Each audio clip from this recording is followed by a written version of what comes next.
subject. Yeah. I don't know what your position is. Why are you coming? What are you going to do? Yeah, I'm coming. Who wants to make it reparations later? He chose it. No, we The white chose man. it. We were chatting. He's trying to dictate. Already, he's coming there and dictating the subject matter. I'm not at all. Hi, how do you feel? How you doing? Nice to meet you. I don't know. Leon recommended you. Yes, sir. And I trust Leon.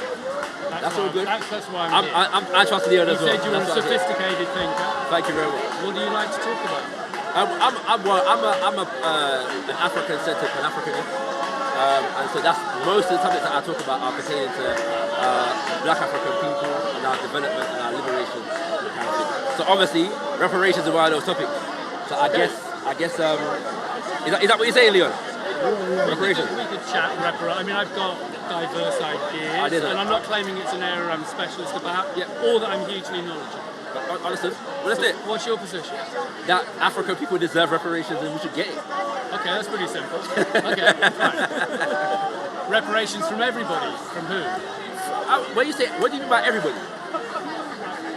Who do you think? Who's the list of people you think African people deserve reparations? Let's start with the West. Okay. The geopolitical entity known as the West. And then when you go deeper into it, there are claims in relation to.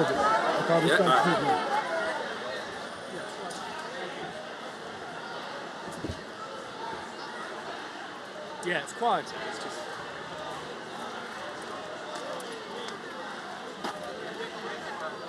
Hang on, I've lost my bag. One sec. Sorry, one sec.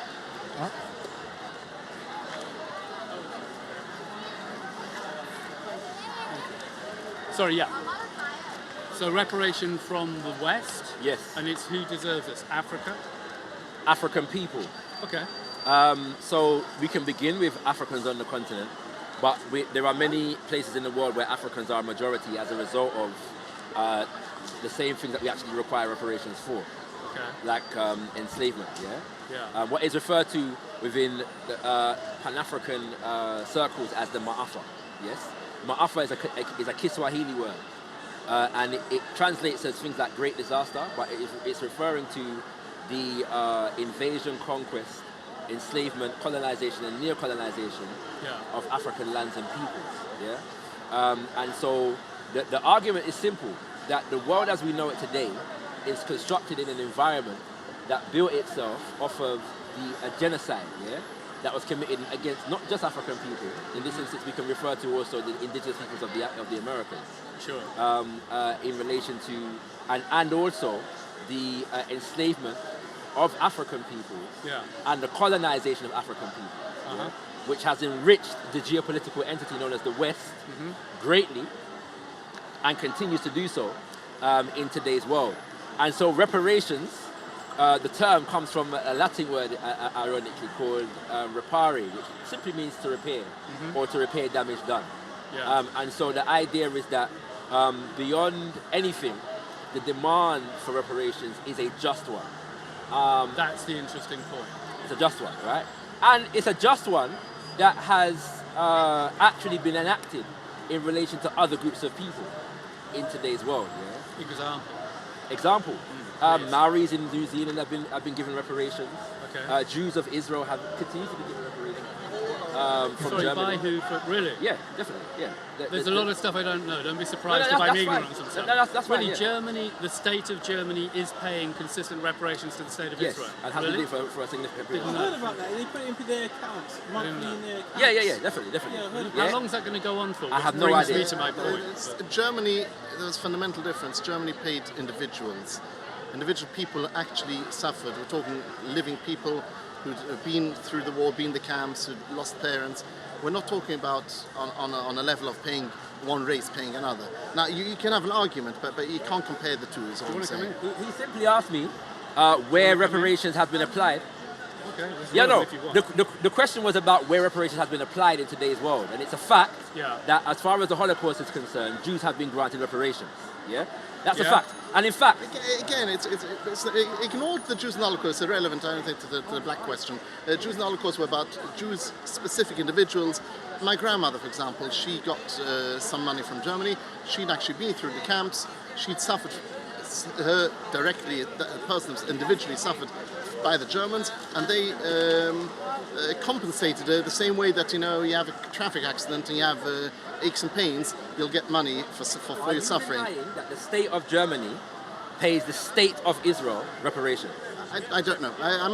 I don't know of it, but I might be wrong. I'm not denying anything. I'm saying that is the case. I don't know, and I'll trust you for that. I'm simply at the moment. I'm simply saying that reparations is morally justified. justifiable, but I'm saying it has been enacted in today's world. Okay, fine. Right. Fine. So We digressed. I apologize. Yeah. So in this respect, whatever differences or in every reparations claim, there will be differences based upon the specific harm that has been done.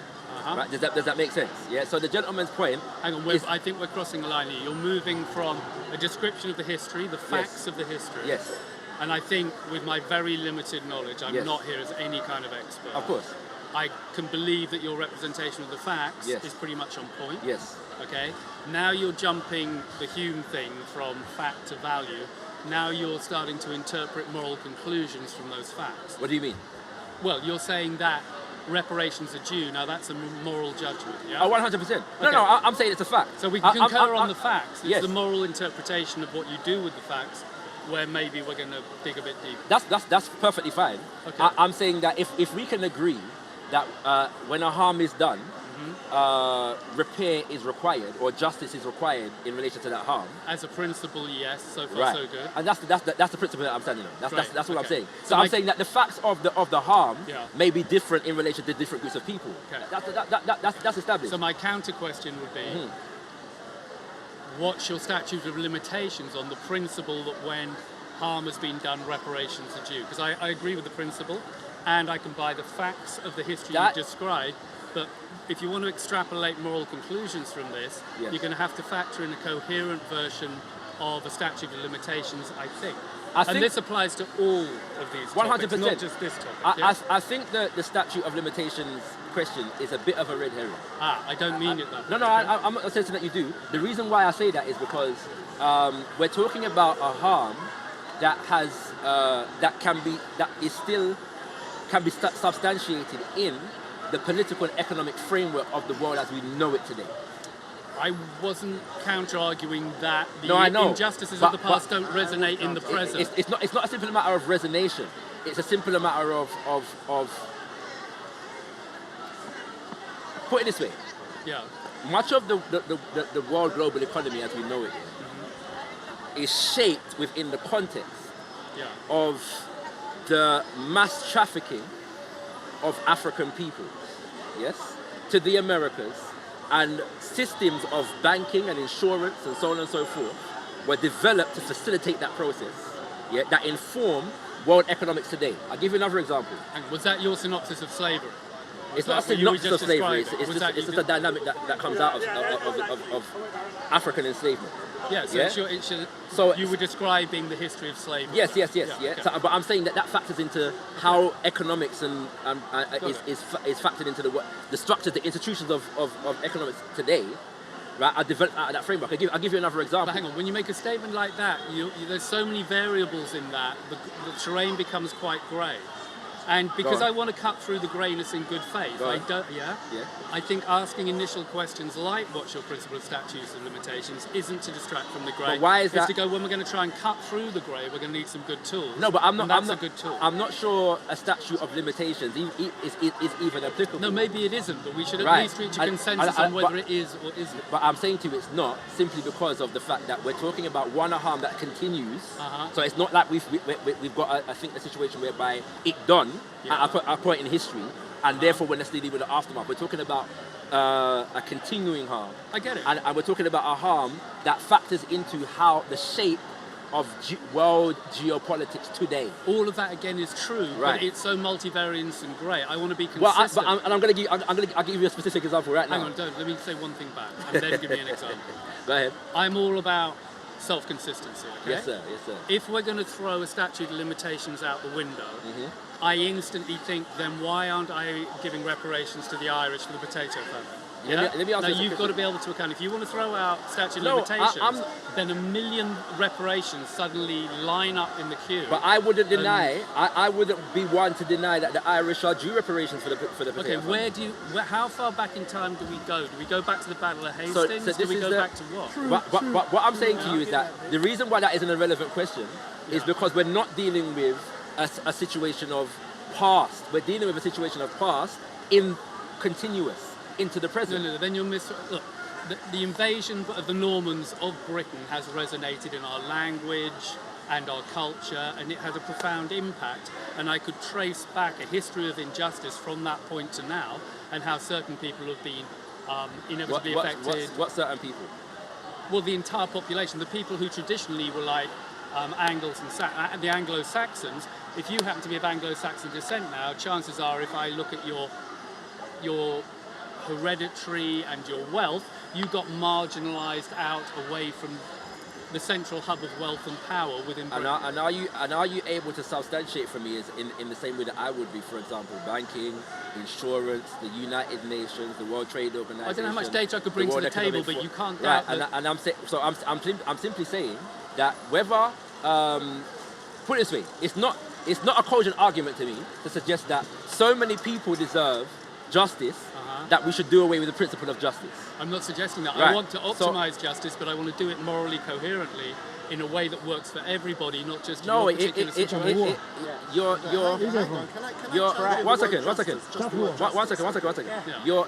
Your argument seems to not be playing on moral coherency, but I'm attempting to. I know, but it sounds like more of a logistical argument. No, whether it's possible or not, and whether we could indeed address all of these different claims. I'm not trying to be a pragmatist. I know what I'm saying is, in relation to the enslavement, colonization, and neocolonization of African people, it is quantifiable.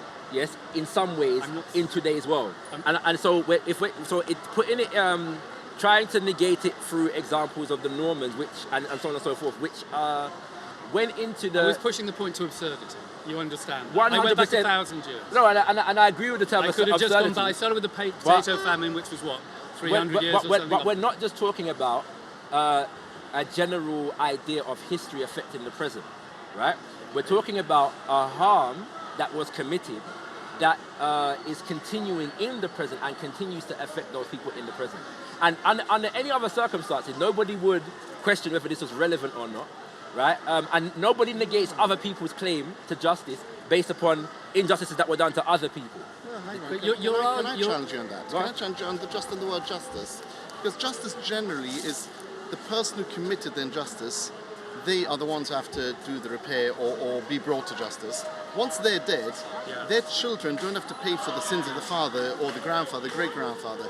What you're arguing is that as a group, black people have been subjugated by white people, whatever, let's get into specifics, be arguing for group justice, and for group justice to apply, the word justice, you would have to say, you have to show that the harm is not that the blacks are still suffering the echoes, that historical circumstances, historical events have got echoes in the future. What we have to show now is that white people now are doing an injustice to black people.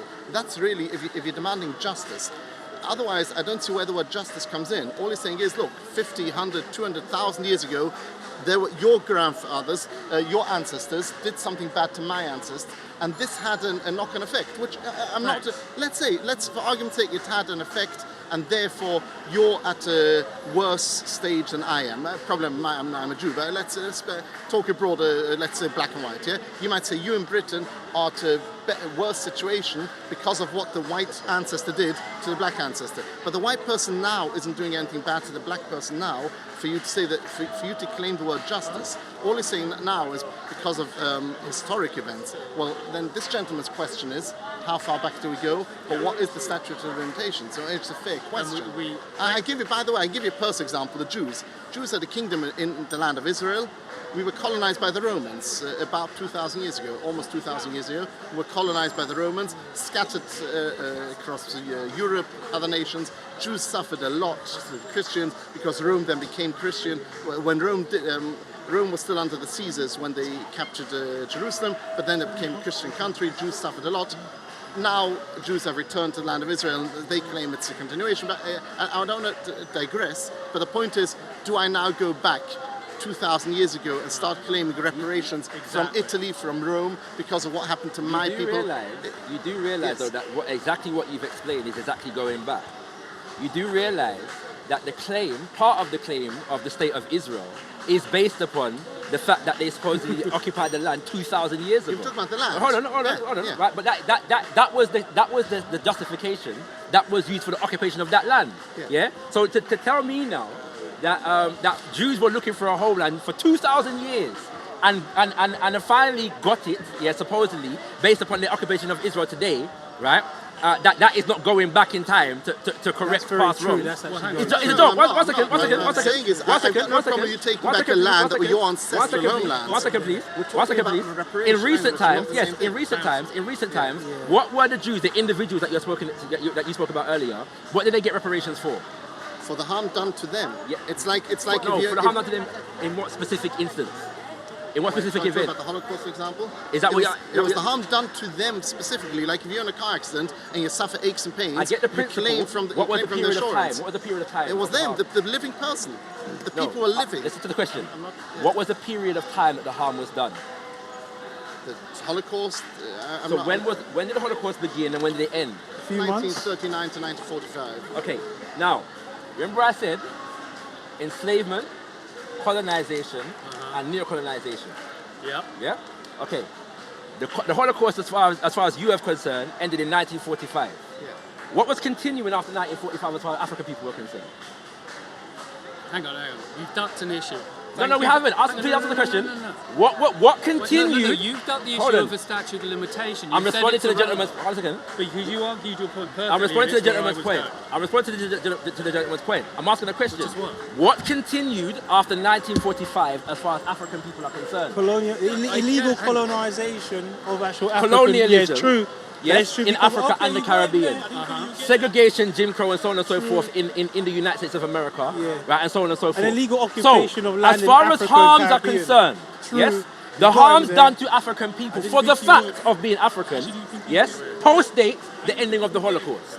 So how do you justify? No, 1 minute. Hold on a second. How do you justify your assertion in this conversation based upon that? No, 1 minute. So let's be clear. People who suffered under Jim Crow laws, for example, of course they can claim reparations as individuals who'd suffered. They can claim compensation, just like a person now who is he's arrested. If he's sent to prison on trumped-up charges, he gets compensations from the government. And I support the actual people who suffered under Jim Crow laws. But let's take, for example, the UK or even New York, for example, where there were no Jim Crow laws, and yet you've got people of African descent claiming reparations because of historic injustices, and that's the discussion. The entire discussion is about historic injustices, very simple, rather than compensation for an individual for their harm. No. Sorry, I totally challenge this idea of individual. It's nonsense. For one, when a group of people is enslaved and genocided against, they are not enslaved and genocided against as individuals. They're enslaved and genocided against as a group. The state of Israel was not created for individuals. It was created for Jews as a protective state for Jews. Yes, and the state of Israel represents the interest of Jews in the world today. No, but state of Israel was ancestral, Jewish ancestral homelands. After World War II, I support you going back to your the following of World War II, the Western world got together and created a state for Jews to be able to protect themselves as Jews. Yes, laws were passed that affected international law to protect Jews as Jews, not as individual human beings, yes, with rights, but as a group of people, as Jews. You stand here and you introduce yourself as a Jew, not an individual, okay, but as a Jew. True. I am an African, and so in as much as anybody has the right to represent individual and group interests, so do African people. And what I'm simply saying is that when you look at the wealth of the West as it stands today, the underdevelopment of African and majority black nations around the world, as it stands today, what is considered third world and what is considered first world is directly tied to the colonization of Africa and African people. When did I argue around with the any world. of that? I'm not saying that you argued it. What I'm Okay. saying is that Can we share the space a bit? Hear me. Okay. Just Okay. let me finish my sentence. What I'm simply saying is that when you look at underdevelopment in the world today, yes, it is impossible to differentiate that from colonialism and neo-colonialism. I'm not saying that you did. You asked me a question. I'm simply answering. No, you didn't answer my question. My question was, you presented a very complicated chain of historical cause and effect, History's which complicated. doesn't, exactly, this is the point. History is complicated. You're not the only people affected. Everybody is affected. Human beings are intrinsically causally connected. It's inevitable, And if you want to cut through the moral fog, you've got to work out some basic moral ground rules. And asking the question, what's your statute of limitations, is totally pertinent. History... Don't interrupt. Hang on, you did a long talk, okay? I put it to you that if we can quickly define a potential statute of limitations and at least explore the ramifications, that we can simplify this and get to a more moral outcome that you want. But as long as you duck that issue and frame it in terms of identity, politics and collectives, instead of understanding that morality occurs at the level of the individual, you're going to miss the target you're aiming for. You may even make it worse, not better. Let me pitch you an idea. Let me pitch you an idea. I think the statute of limitations on things, a primary statute of limitations should be, is it within living memory? In other words, if somebody personally mugs me in the street, as long as I'm alive, they owe me and I can go to the police. Once I die and my story becomes my grandfather got mugged in the street, I'm not saying there isn't a moral discussion to have, but it becomes secondary. Primary moral responsibility is lived experience in a person's life. Now, you may not like that idea, but how this works to your favour, for example, something like redlining in America, which happened within living memory, I cannot see a single logical moral argument why reparations for that, because it was a statute, it wasn't institutional or vague, it was in the legislature, I believe, that if you're a particular colour, you can't own land in a particular place, That's within living memory. So according to my own paradigm, logically, I can't see why you wouldn't get reparations for that. But I do have an issue with people, as I think you do, claiming if I go back 150 years and my grandparents had something, that it's the same domain of moral priority. Do you know why everything that you said is irrelevant? Shit, I hope not. Go on. Because we've already established that the harm we're talking about is in living memory. But so we don't have to speculate about whether it's in living memory or not. It is in living memory. Yesterday, I had the pleasure of celebrating my grandma. The memory is, but the event itself has to be within living experience. Again. Not memory, experience. Again. We're talking about enslavement, colonialism, and neo-colonialism.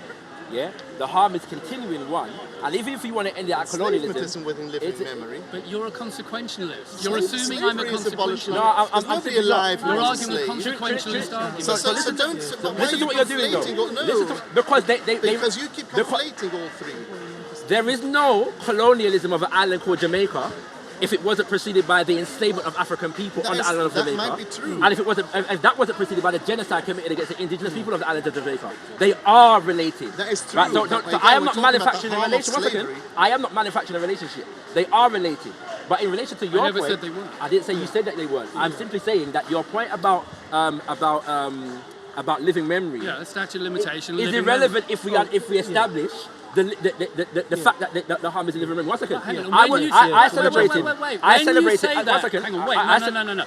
When you say that, you're identifying yourself as a moral consequentialist, whereas I'm a moral deontologist. Now, if we hold those different platforms, inevitably we'll disagree about everything else. So the root argument here is, should we look at morality through a consequentialist frame primarily, or should we look at it through a deontological one? I think moral choices a lived thing in the choice of an individual in the here and now, and that you should look at the consequences as well, but it's secondary, You seem to think that the primary way of calculating a moral outcome is to look at the consequences, in which case you'll be right, and to make the intention and the lived experience secondary.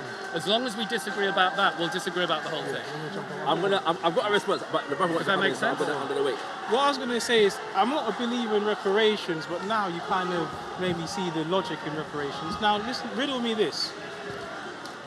If Germanics, Europeans, controlled the politics and the economics of African countries and countries in the Pacific and Caribbean up until the 60s to the 80s, is that not going to have a great effect on us today? Yeah. Inevitably. You just, So that's we've established- 60s to the 80s.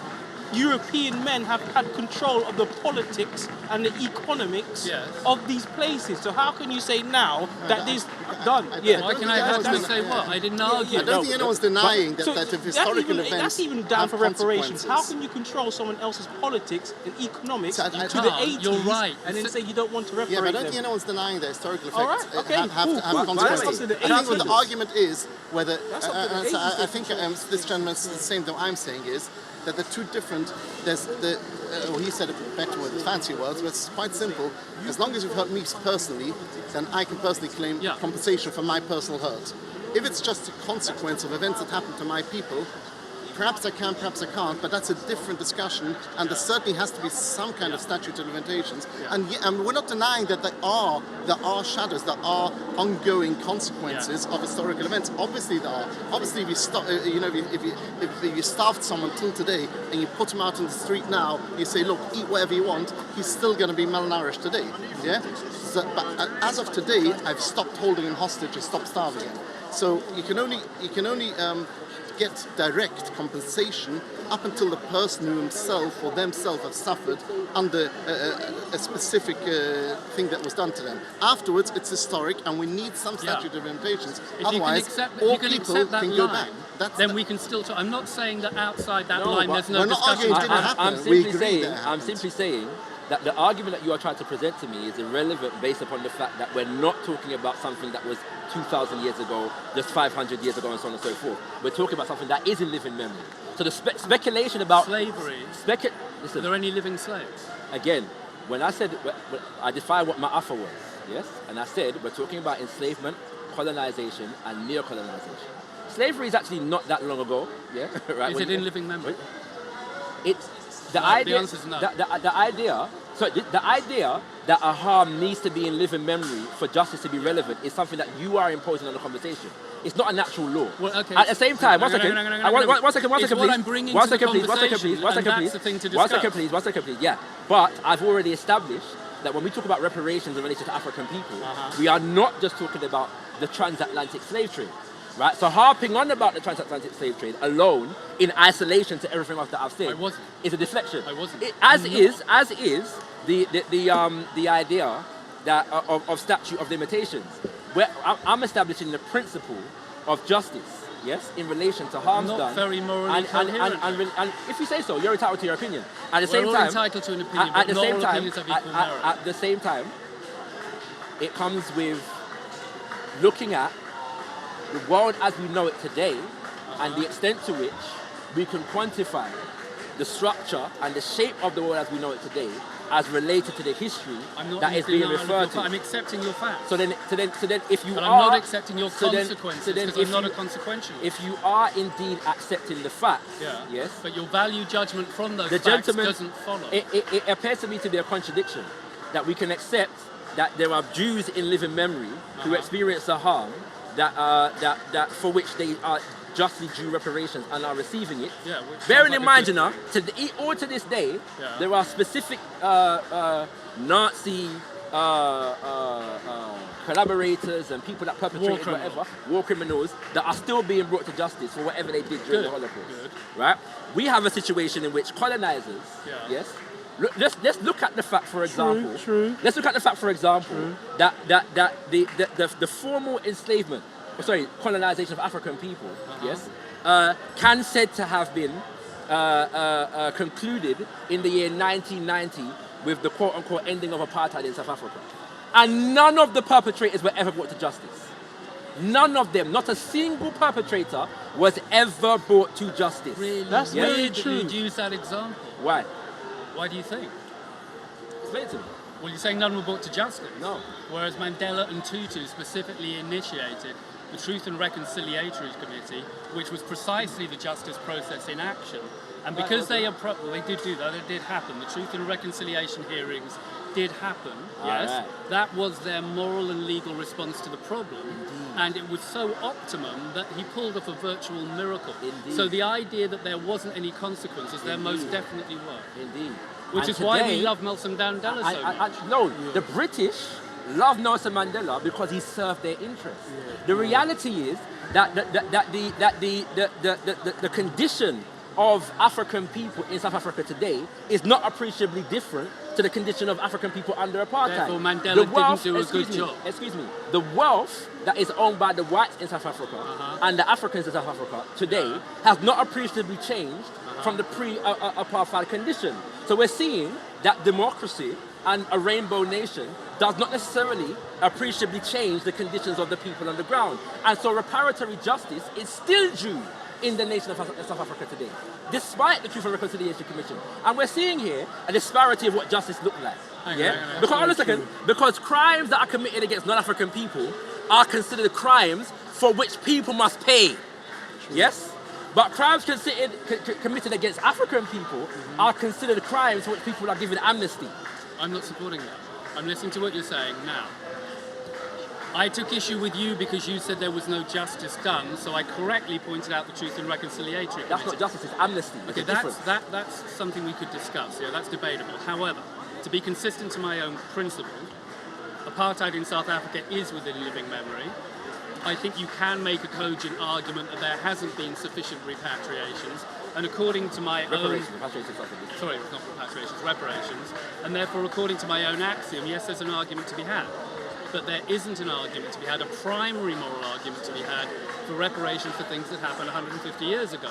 I think you can argue a secondary moral thing because it becomes more complex and grey and consequentialist, and it's not like consequentialist arguments have no weight, but you can make primary, intrinsic, deontological arguments in the here and now, which would support your aims and mine and be coherent. Made them, but let me ask you a question. Well, you didn't. You denied that there should be a statute of limitation, and you're doing everything. My Jewish gentlemen, genocide, is a concept that was written into international law, yes, as a result of what the Jews suffered during the Holocaust. Is there a statute of limitations on genocide? Well, yes, as long as the people are alive. No, there's not. No, that is the statute of limitation. You can't punish the people that are dead. Is there a statute, even in British law, is there a statute of limitation on murder? What do you mean? Is there a statute of limitation on murder? Yeah, as long as the perpetrator's alive. Once the murderer is dead, he can't be punished anymore. The murderer can't be punished. There you go, exactly. That's a statute of limitation. No, that's not a statute of limitation. Yes, it is. Otherwise, okay, if there was a statute of limitation, the cases of people that were murdered 100 years ago would not be. We're talking. The principle of justice. The principle of justice is not confined to the living. This is the point. And I'm pretty sure I'm prepared to be corrected about this. Good. But I am certain, yes, that in British law there is not considered to be a statute of limitation on murder. Right. You are mixing two things. When I introduced the idea of a statute of limitation, I meant a moral statute of limitation. You shifted it to discussing... A statute of limitation is not a moral... Okay, I'll reintroduce that topic in case it wasn't clear. I think you have to clarify a moral statute of limitation, not to be confused with the legal statute of limitations that currently arbitrarily are in place. Okay? That's not the same thing. When we say within living memory, we've created... Let me finish. When we say within living memory, we are creating an existential moral deadline. The ones which have a statute of limitations currently in British law or any other law can fluctuate for a matter of pragmatism. That's not my moral benchmark. Yeah, that's just a cultural... So what is your moral benchmark? My benchmark is the existential and absolute moral position, moral principle, yeah, of if you experience it in your lifetime, you have received the sin, and you're responsible for it if you did it, and you can be recompensed for it if you received it. Once the sinner is dead, you can't make my son pay for my sins. Okay. And so on. Do you think my son should pay for my sins? No, again... Actually, do you believe that? Well, let's... Because apparently you do think that. The parameters of your analogy are disanalogous to the reality that you're trying to analogize. Yeah?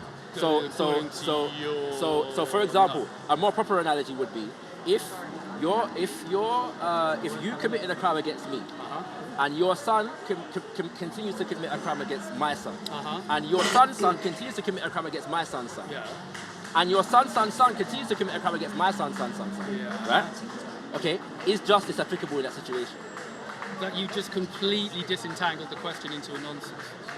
We had it nice and pinned down on a simple question, and then you just created another chain of cause and effect to obfuscate cutting to the moral axiom. I've broken the shackles of the confinement of your analogy. No. Listen, you just made it grayer and more complicated. Are the white people now committing crimes against the black people? 100%. We live in the United Kingdom of Great Britain, which is a first world nation that continues to control the economies and the political destiny of majority black nations around the world. That is a fact, yes? And through institutions such as the IMF, such as the World Bank, such as the World Economic Forum, etc., etc., the geopolitical entity known as the West continues to exercise an inordinate power in terms of what global politics and economics based upon the strength derived from empire. So one second, this nation is responsible for the enslavement of my ancestors, is responsible for the colonization of my ancestors, and is responsible for the neocolonization of my nation today. The nation state that is responsible for all of these things still exists. So we're not talking about if, for example, Great Britain had long washed from the history books, right? And it was a completely different nation.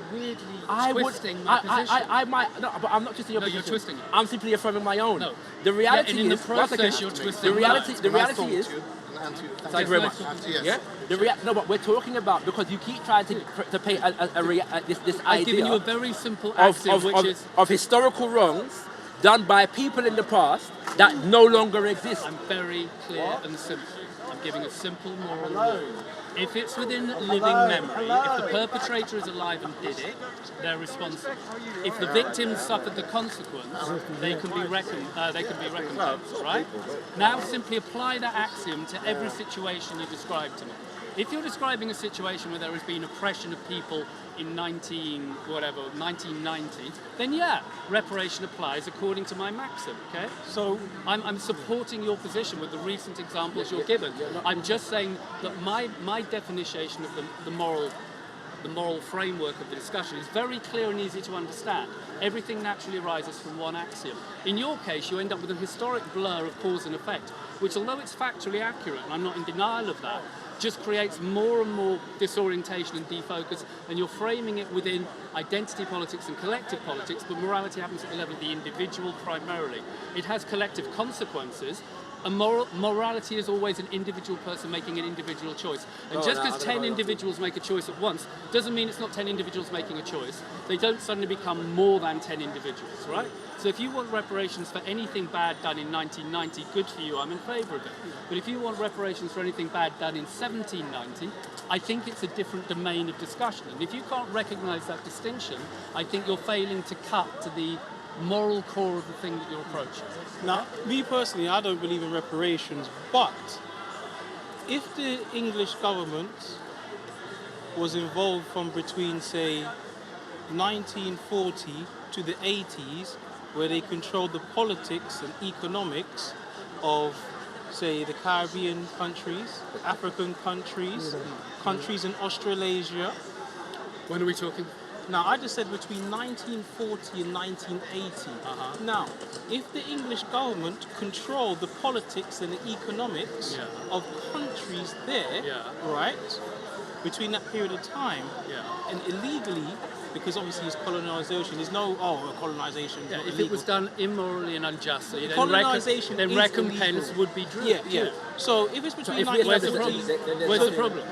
So we don't have an argument. No, we don't, because you not see how my axiom is serving you very well in a number of arenas, but you're undermining it by making out I've got to look at this in, so you would agree, this identity politics kind of continuum, which just blurs the problem, and it doesn't understand that all morality is rooted at the level of the individual, not the collective. As long as you're rooted in collective thinking above individual thinking, you will fail. So would you say, should. Would you say that? And I'm sorry, because I'm basically on side with you. We want the good thing. It's a matter of how to get to the good thing in a way which is cogent. So colonialization, let's just say, it's a way of you're occupying a country through terrorism. Right, well then... Yes, so 100%. basically... I'm sorry, can I just say, you don't colonize individuals. Yeah, No, you it's not do. done That's to through an totally agreement. misunderstand don't. reality. Yeah, so basically, The between British you- Empire Yeah. was not a colonization of individuals against individuals. No, it it was a was. nation state. when they came and put the flag in the people of them country and said this is the property of king and queen Yeah. and so on and so forth. This was not the act of individuals. That's This really was weird. a nation state. That's really weird. That's like saying this bottle isn't made of atoms, it's only made of molecules. Excuse me. It's just like saying that. Excuse me. Okay, The the basic individual building comes- block of reality of this bottle No, is the atom, which is the you're- individual. you're missing and the- then you have a collective effect. And if you're in denial No, it's not an- that the it's- atomic building block of reality is the individual, if you don't know that and you think the atomic building Excuse block of me. reality You're, is a you're collective, missing the, you've you missed the fail statement. to understand You've reality. You've missed the statement. Colonialism, colonization, is not the act of an individual. If it was an individual, you could True, have called true. it. It's an act of a you state. You could have called it. One second. Colonialism is an Listen, act of a state. You could have No, called no. Of course it is. Yeah, colonialism, If it was you don't one do second, individual if it was an colonialism, individual, no. it might It's a simply be state. called migration. I have moved from one place to another place. No, it doesn't follow. The nations of Africa and the Caribbean that were colonized in the name of the United Kingdom Institutions. of Great Britain. Institutions. Institutions. Yes, it's not Yes? individual. The East India Yes. Company is an institution. And institutions of Unilever churches. is an institution. Sorry, yeah. The Excuse me. Catholic There's Church not is one an individual. institution. It's a nice, So it's a nice mantra, but it's empty, individuals, okay? individuals. Any sorry, collective excuse me. decision. Even the No, no, British no, no, History no, no. Museum I'm not admits. finished. Even the British History Individuals- Museum sorry, admits it's an institution. I've barely said anything. No, Individuals, that's not true. individuals create and form institutions to meet particular purposes. 100. Okay, and so just like within the law of this country, a corporation is considered to be a person, and so therefore in law can be treated as a person and charged and convicted as a That's a person. trick. What you just played is a trick. Okay? Black magic. No, seriously, it's a trick. What you're doing is you're quoting in on, is it the 14th or 16th Amendment? I'm not sure, right?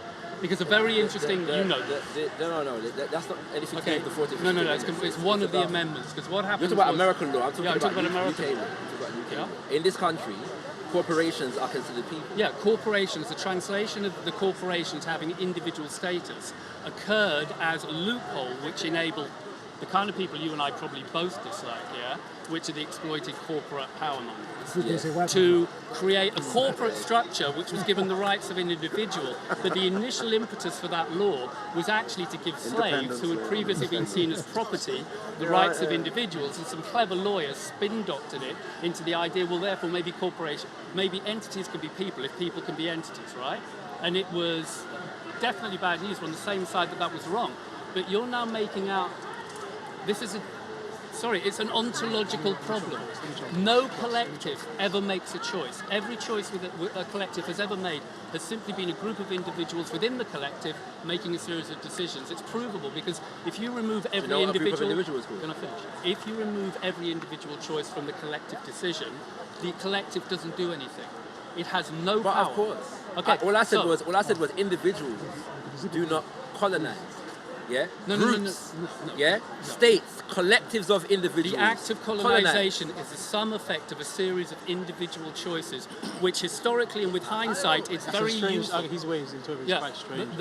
it's very convenient, and there's a lot of utility in looking back on it in collective terms I and agree making with the British generalized History terms. Museum. What is a state? Your history is actually correct. What is a colonisation. state I've agreed with other the British than History Museum. the collective agency of individuals?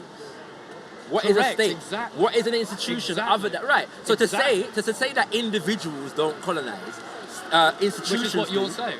Exactly. Thank you, you just proved my point. Institutions do. No, you just said that an institution is nothing more than the collective choices of the individuals, which is precisely my point. It means that grounding out the argument at the level of collectives and tribes or organisations or countries or corporations is to miss the core axiom, which is it's always individual choices just as a mass effect, and it's very useful to look at those in terms of group dynamics. It's very informative, and these are very useful generalisations, but right now we're not trying to do that. We're trying to cut to the moral axiom, and the moral axiom happens at the level of the individual, not the collective. Now, just Because to the jump, collective has got no feelings. Just The to jump- collective is just people. sorry, just to jump on relevance, because there's always been this side of where it always happened this time ago. Now, I'm not a believer in reparations, but if between the 1940s and the 1980s, England held countries and mass populations against their will and strangleholded their actual, how can we say, their economy and politics through terrorism, because basically it's terrorism. You're occupying their state with weapons. It's terrorism.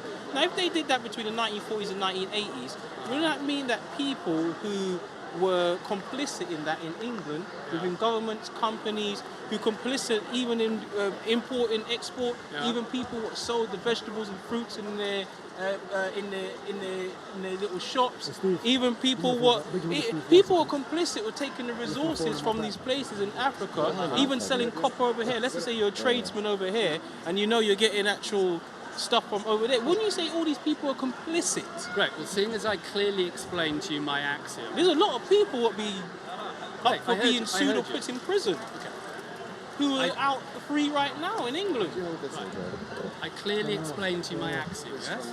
So what do you think? If you've understood my axiom, what do you think my answer to that question is? Well, I don't want to put words in your mouth, so I No, don't know if please you do. agree with me or Because not. if I expressed it cogently, you should instantly be able to deduce my answer. No, to no, what you I'll just let you said. as a free No, man because to say if you agree with me no, or not. you know why- if you know you why we have can't do difficulty? that, it's possible. I You don't didn't want know to why do we might have that. I difficulty? shouldn't want to Well, put no, yes or because no it's answers also in you. possible that maybe you didn't understand the axiom, which is why you No, can't. it's No, I perfect- just don't like perfectly- putting words in men's mouths. I'm not asking you to put words, I'm asking if you've understood the principle I put forward. Because if you It's did perfectly understand it, you understandable. shouldn't be confused about what my answer to that question would But be. if you it would understand be, it- yes, there should be reparations. But if you understand Okay, your own you've axiom, answered it. if Okay. you, But why if you, didn't if you you know? Why understand, wasn't that obvious? I don't like if putting you words in understand, men's hold on a mouths. second, hold on a You're second. not. You're just If you taking on understand board your my own belief. axiom and its application Yeah. in relation to the context that I am referring to, then you will have no argument with what I'm saying. I'm having an we are argument talking- with you saying because- reparations due to because- people because- from 300 because- years ago because- at the same but level that's as a not what- crime that was done but 300 that is, minutes But that ago. is not what was said. Well, it's All that implied. was It's simply strongly said. implied. All that was simply said, and you are at liberty to not do this. I am simply Thank saying you. that as an African, I cannot separate the history of enslavement from the history of colonization, from the history of neo-colonization. As points of One fact, does You're not- should. defining excuse me, yourself as an one African, does not as a British One man. does not And happen. I think you're probably British. One I does think you not probably got a happen- British One does not passport. happen. If you believe identity is defined by a legal document called a passport, No. then I'm not sure where you Much more than that. I think At the culturally same you're time- British. At the same I think time- probably culturally at you're the same British. At the same time, I am the descendant of the people that were colonized and enslaved by the descendant. British. Yes, that's what I am. You are now British Right, that's what I yourself, so am. if the state That's is what the I am. culpable That's what I entity, am. you are That's what I culpable am. yourself. That's what- no, that's- You're that's as culpable as he or me. and you've made an interesting point, because it just goes to, it's actually a fact of history that after the enslavement process of Africans, when British supposedly abolished the slave trade in 1807, reparations was actually paid. Yeah, reparations was paid to the enslavers, in fact. To the tune of some 20 million British pounds. Yeah, and this was funded through a loan.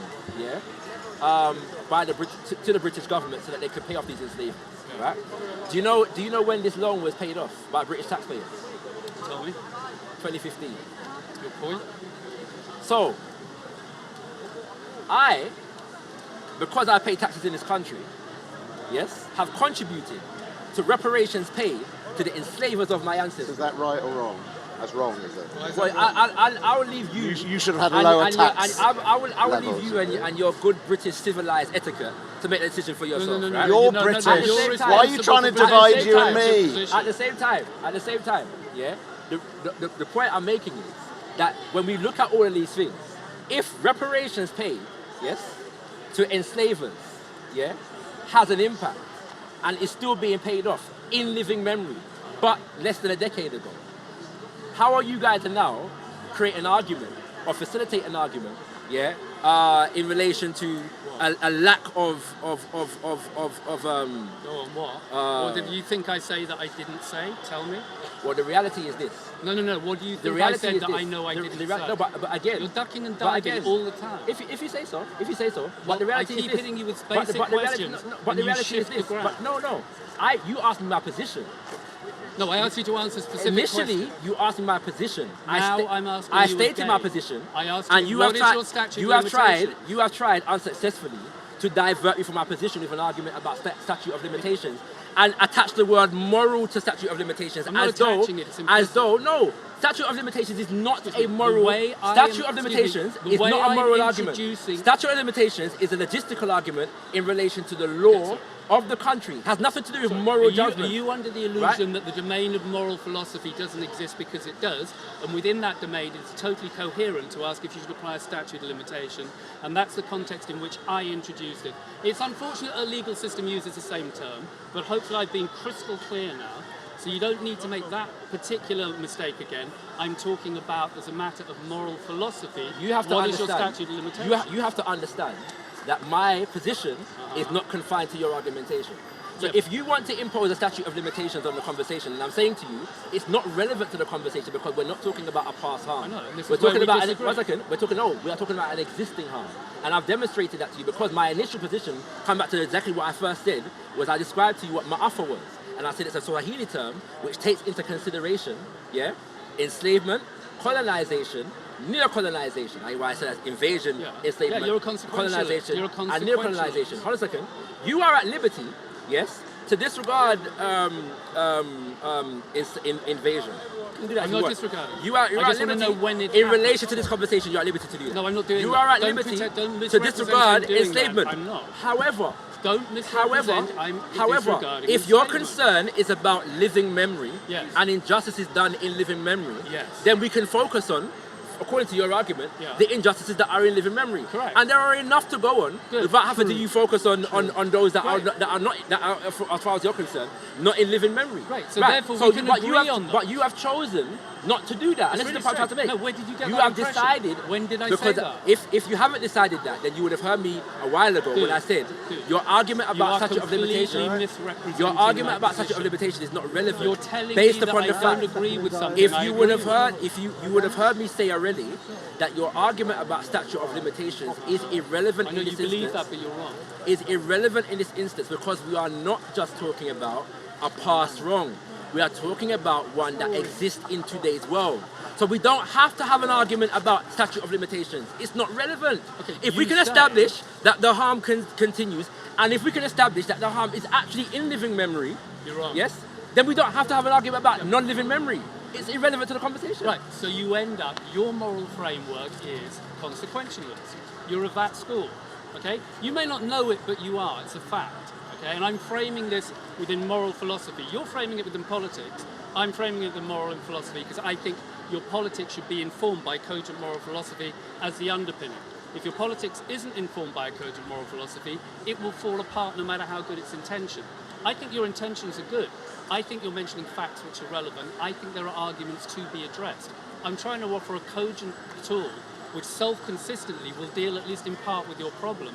And I'm conceding with the events which happened within living memory as being points which, according to my rules, yes, should be addressed, such as redlining. I've offered this up. But because I want to really have a bulletproof way of approaching this, I'm looking for the hard problem. And the hard problem is, how do we transfer that dynamic to events that happened 300 years ago? And I hope if you're honest, you'll realise it's a different frame of reference. It's a useful dividing line to say within living memory, because we can give primary moral authority to events that happen in living memory. Once it becomes outside of living memory, the consequentialist argument is still true and relevant, but it's a more complicated and nuanced discussion to be had. And if you don't want to partition it into those two sections, you'll miss an opportunity to actually solve problems. Not really. My capacity to solve problems is not based upon your argumentation. But that's the first thing. The second thing is that when It's it comes based upon to you being coherent and self-consistent. again, coherency. It seems as though what you're doing is defining coherency as in As terms being of self-consistent. in terms of no. There is no I'm lack. telling of, you how I'm there defining is no lack of self-consistency in the idea that the colonization of the island of Jamaica, for example, takes place within the context of the enslavement that took place on the island of Jamaica. When did I say it didn't? So then there is no lack of consistency there or coherency. There's a lack of Trying to apply a lack of consistency or coherency is simply a matter of convenience based upon what wants to one. You are denying. Based upon a logical existential line between events 300 minutes ago and events 300 years ago. Allow me to finish. You're not doing that, then Allow me to finish. you can keep doing the that. events are logically coherent and consistent. Saying it I doesn't am make not, it true. And You not not know and that. saying it's not doesn't make it true either. Just repeating the it reality doesn't make is, it true but or coherent. And you repeating your statement doesn't make it true. True, or so we need to coherent test either. and analyse the arguments Then instead let's of do just that repeating then. a mantra. Then let us do Right, that then. my position the is reality is this. self-consistent. The reality is this. In terms of the enslavement of African people in the Caribbean, it comes within the context of the invasion of the continent, or at least a part of the continent of Africa. The trafficking of Africans to islands, yes, and continents in the Americas, yes, and the colonization of said enslaved peoples was predicated upon the fact that they were trafficked over there in the first place and enslaved. Yes, this is a fact. Okay, and so when you, When did I dispute that? if you're not you spent disputing so it, much time if you're not disputing restating it, facts sorry, I never disputed, if you're not giving disputing, the impression I if you're disputed. if you're not disputing it, I'm not disputing the i- fact. if I'm you're not interpreting dis- your analysis if you're of not what the disputing facts it, mean. if you're not disputing it, then the coherence in the connection will not elude you. Because You may not want to accept it, you may not want to factor it into your arguments, but it is not an incoherent connection never that is said being it made. wasn't. It's a The historical factually continuity, accurate- it the is a historical factually continuity, accurate the historical connection, continuity but it is is not a morally established and consistent position. Okay? You seem And to you're argue. entitled to your you opinion seem on to that. argue. That's your opinion. Everybody's entitled to an opinion. The reason we're having this Exactly. discussion is that so that you and I and other people can work out which of our relative opinions holds more merit, because they don't hold equal merit. Maybe it's yours, maybe it's mine. Where is the But lack of merit in the idea the that lack of merit- colonization of African peoples was predicated on the enslavement of African peoples? Never said it wasn't. Right, I so never there- said that. So there You is no keep lack of saying merit. things which are inherently and obviously true. All right. And so I disputed them. So if it is evidently and obviously true, Yes. then we don't have to have an argument Have I about not made coherency. it very clear that my objection is to the moral conclusion you draw from the facts? What is the moral We conclusion I agree- draw from the The facts? moral conclusion you seem to draw from the facts is that there should be no distinction between injustices which occurred within living experience and injustices that occurred preceding living experience. Is that your position? Is that what I have said? I'd like to know your answer to that question. I All get I that have said impression. is, all I have said, no, all I have said is, Clarify. all I have said is, Maybe I'm wrong. all I have said is that you may be able to disconnect this historical continuity. I cannot. So you can't do it, thank you. So you are saying that they are the same platform of moral relevance, and I'm saying no, there's a clear partition line. I don't and this is where we believe. disagree. I don't believe that colonization is any more or less a moral issue than enslavement. It's not the issue of colonisation. Of it's course it simply is. the If timeline we're of a talking about statute of no, limitations. timelines are not an arbiter of morality. I say they are. Timelines may be We maybe disagree. relevant, We disagree. maybe relevant in relation to the extent to which justice can be done. Right, okay. But in terms of morality, timelines are not an arbiter. So if you want, This is where we if you disagree. want, no, but, and you're listen. So you're if happy. you want to pass, think a sin if that was you want to- committed in the past, which nobody who was alive committed it, Again- and nobody suffered from it again, who was no. alive, Again, should be no. given just as much credence as a Again, sin which no, is alive now, and how we can actually do something how about we it. consider the crime. You do think that. sorry. However you duck and how dive, we that how is we what you how think. we consider the crime, yes, may be dependent upon the actual existence of the perpetrators Perpetrator, yeah. and the victims Good. of the crime. Good, finally. However, Yeah. how we consider it within our mentality. Yeah. However, again, when we are talking about enslavement, colonization and neocolonization, we are talking about a situation in which the perpetrators and the victims Yeah. still exist. Therefore, according Right? to my, So the therefore, people according groups to my of belief, the perpetrators, sorry, that problem sorry, should be addressed, sorry, and I'm on your the side. United Kingdom of Great Britain, but again, How can you so not it's- hear when someone's agreeing but with you? Why are you so used to conflict again, that you can't understand I'm again, agreeing no. with your conclusion? It's not so used to conflict. You're not I'm listening. having, You're not to, listening. I'm having to repeat myself. Yeah, I know. It's very obvious you like repeating yourself, but you're not listening. because of the fact that you have challenged what I have said. And so acting like you haven't challenged what I have said now is absurd, I've accepted the especially fact. because we're on camera. Okay, I've Sorry, accepted excuse me, the fact. excuse me. I've said it many times. Do you have a clock on it? I've said Do you many want a times. clock on it? I've said many It's getting times. to, I I've normally said- I've prefer a said- more I've constructive said- I've said- discussion. I've said many This has times. got, does someone want to clock it? I'm not interested in the clock. You don't want to I've said many You don't want to times. share time. Because you don't. I don't get the impression you're somebody who's good at sharing time. You've spoken. Okay. If we have a clock, we can share the time. We'll get a more coherent. You have spoken. You don't want to share to time. act like you haven't spoken. You don't want to share time. I've spoken, but not equally. Oh, and you keep talking it down. The reality I'd like is, to share a clock. the reality Do you is, want to share a clock? the United want to share a Kingdom, clock. the United Kingdom of Great you Britain. don't want to share a clock. You can speak for No, as soon as you want to I've speak. got to ask the question: do I want to have a discussion with somebody who won't share time?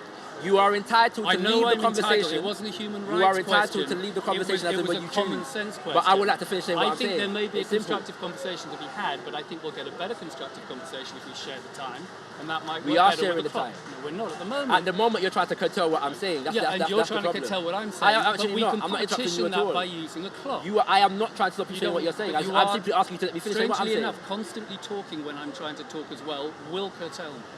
Okay, that's how it works. At If the we have a moment, clock, I it am not won't be a stopping you. problem. You are stopping me from speaking. We're both stopping each other. It's obvious No, to I'm not. anybody watching. I am trying to make a point, and you are stopping me to make a point This about is time. degrading into the kind of crap Of conversation course, you get of at speaking. course. So let's So stop please that refrain. happening. So please refrain from speaking whilst I'm speaking. Thank you very much. So, No. in relation to the Share the United time. Kingdom, I am sharing the time. And when Does I've anybody finished, here have a clock? and when I've finished, you can speak. Anybody got? No. You don't get to talk to somebody like that. If I will follow that idea if we're sharing time. We are sharing time. Great. Then let's have a clock. We don't have a clock.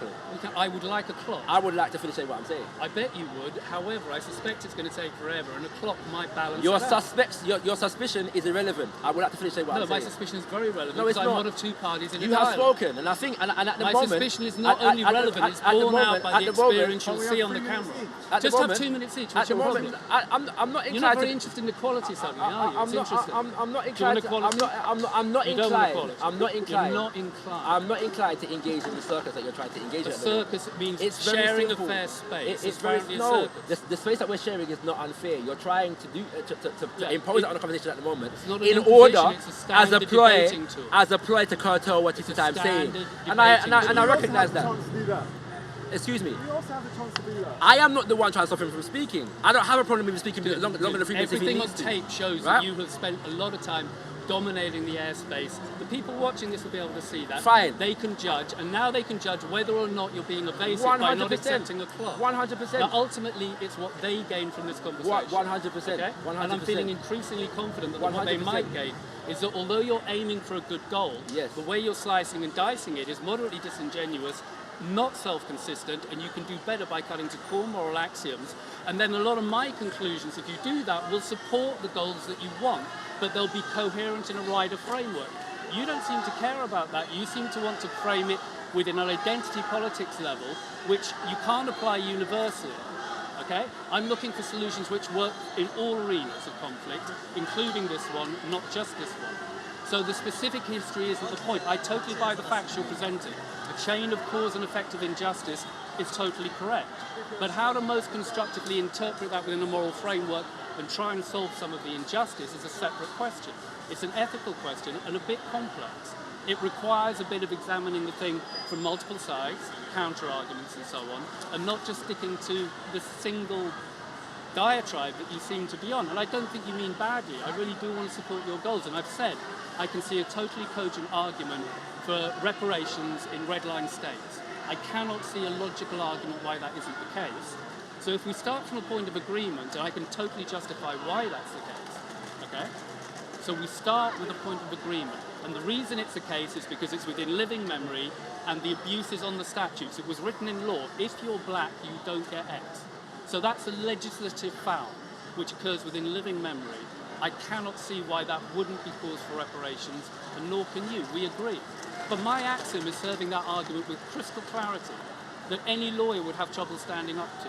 Whereas your axioms, if you take it into court, will blur out into this kind of identity politics, etc., in a way that in a court of law might disintegrate and not serve your best goal. So I'm trying to hand you the tool to win that particular argument, because I think it's a better tool than the one you're deploying. And I'm not saying everything you're saying is shit. I don't think that's the case. The fact that Leon recommended you means I automatically take you seriously, because I take him seriously. But I'm trying to find common ground. And this particular conversation, I'm losing common ground more than I'm comfortable with, because I normally try and find some common ground. So it's a shame we're coming at it this way. Now I thank you for hearing me, if you'd like to talk. So just for the record, Yeah. I was interrupted and you spoke quite extensively. Yeah. And I stopped to let you speak. All right? Thank No complaints. Yeah. I'm just pointing that out for the record. The point is this: it was established long ago in the conversation, yeah, that we're not talking about just historical wrongs, past harms. We're talking about continued harms that exist to this day.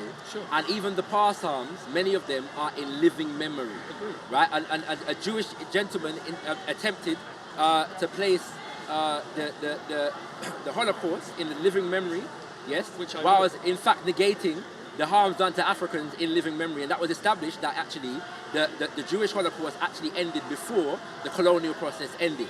Right? So if the Jewish Holocaust is in living memory, then the harms done to African people in relation to colonization is in living memory. Yeah, if you want to be right. self-consistent. So the reality is that we've established living memory and continued harms already long ago in the conversation.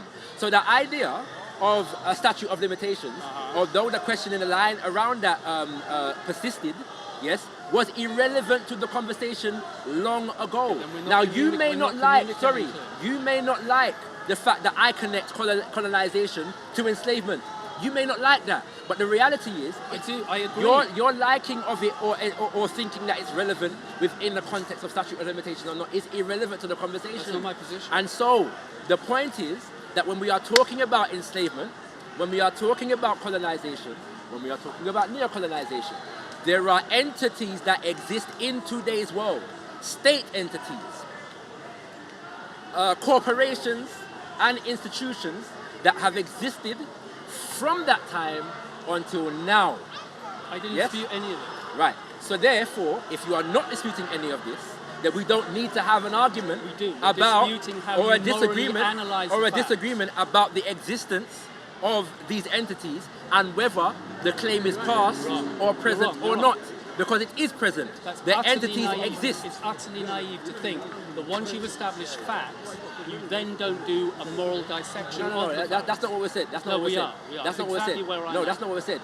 We're not just talking about establishing facts. We're talking about the nature of the facts that were established. That's a value judgment. Right? No, that's where we disagree. The nature, it is. Based upon the idea of living memory and continued harm, these two things have been established. So we agree. So it's the nature of the facts that we're talking about. So why are you? So the reality is that if we're talking about we agree. You don't like that we agree. It's annoying because we agree. It's not about liking. It's very strange. You keep talking to me like I'm disagreeing with you, but I'm agreeing with you, and you're trying to represent I'm disagreeing. It's very strange. Again. These things were established long ago. We agree. This is not the first time they were established. We agree. When I said them a while ago, you challenged what I was saying. No, I challenged that you can't tell the difference between a fact and a value. If you can't tell the difference between a fact and a value, there will be a problem. Again, we are not talking about a value conclusion. We are not talking about the facts that were established. We are talking about the nature of the facts that were established. What does that mean? The nature of the facts that were established also established the principle of living memory and continued harm. That is the point. So we agree. If you say so. I'm making a statement. Well, if we agree, I'm glad you've come around to what was said a while ago in the conversation. So, now that we've established that. No, you're being disingenuous. Now that we've established that. Now that we've established that. Now that we've established that. With respect. Now that we've established that. No, we haven't. Actually, you know what? No, you're being. Now that we've established that. Unless you're willing to try and find common ground, this will just turn into You just said we found common ground. This will just turn out to You've be just said we found common ground. You have just said we found common ground. I need to know so if we now, agree. So now that we've established that. Now that we've established that. We haven't established shit. You're making another monologue.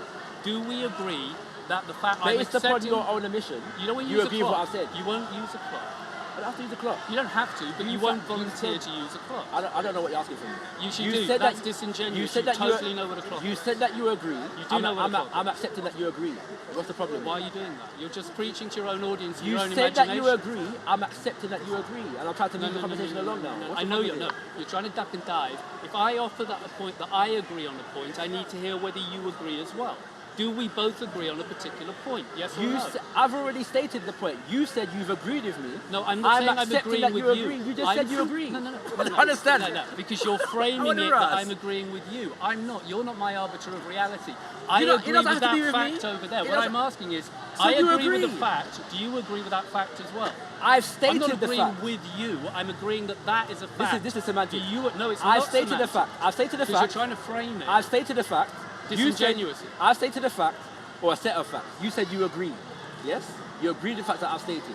If you agree, and I accept that you agree, we can move on with the conversation. No, you'd like to, but that would be disingenuous.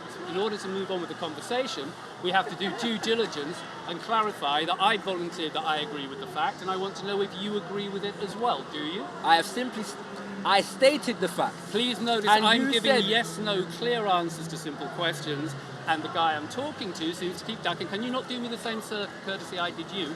I have said yes, I think if it occurred within living memory, you said then yes, there is reparations. Can we agree on that? you said that you You're not agree gonna answer. with the fact that I stated, and you want now to ask me if I agree with the fact that I stated. This is confusing for me. I know, you're I'm- very easily confused. Indeed. It's very, very simple. Indeed. There are I received that If insult you're in good not, faith. okay, if you're not familiar with the concept that there are facts and there are values, are you familiar with that principle?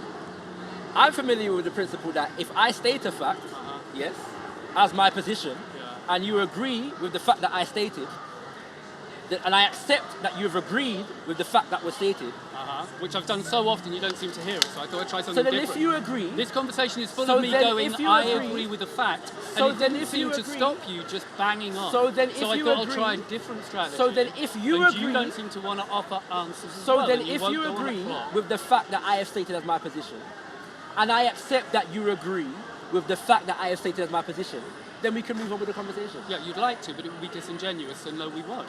What we need to do is to agree on core beliefs that we can concur on that will be constructive. I have stated a core belief. Which is? You have stated that you agree with the core belief that I have stated, and No, I have no, stated no, that I no, no, accept no, that you agree no. with the core belief that I have stated. No. What is the problem here? Okay, because you're misrepresenting what's happened. Okay? And you know you're doing that, and if you don't know, you should really start paying more attention because you are doing precisely that. Okay?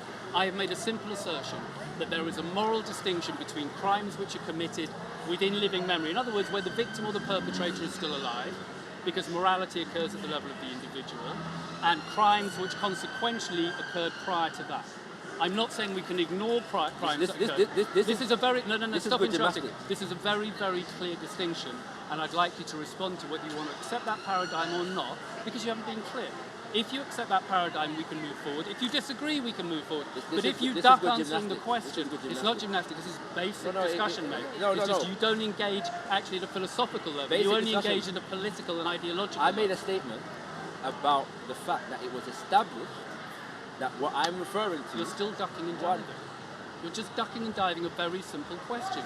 Do you or do you not accept a moral distinction between events that occur within living memory and are experienced and events which are a matter just of history, and although they factually happened, they have no moral agency anymore, direct moral agency. They have indirect moral agency because they're in the past and they were wrong and they're facts and we have to acknowledge them.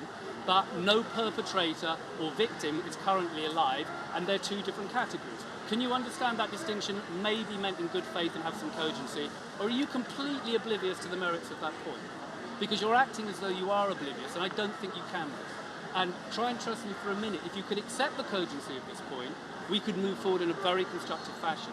But if you can't do that, you're going to end up just chucking up more and more rhetoric, and it's not going to undercut any progress or anything profoundly constructive. It's just going to sound good. Again, because we are not experiencing, and I am not a colonized individual, the parameters of my argument and what is allowed to be discussed here are not defined by me. Yeah? And so your attempt to control the flow of the conversation is apparent, but I've already answered your question many, many times. Okay, so no, you the haven't. reality You is have not this. answered Excuse that me. question. You have The not reality answered is, that and question. again, It's on camera, You've gentlemen.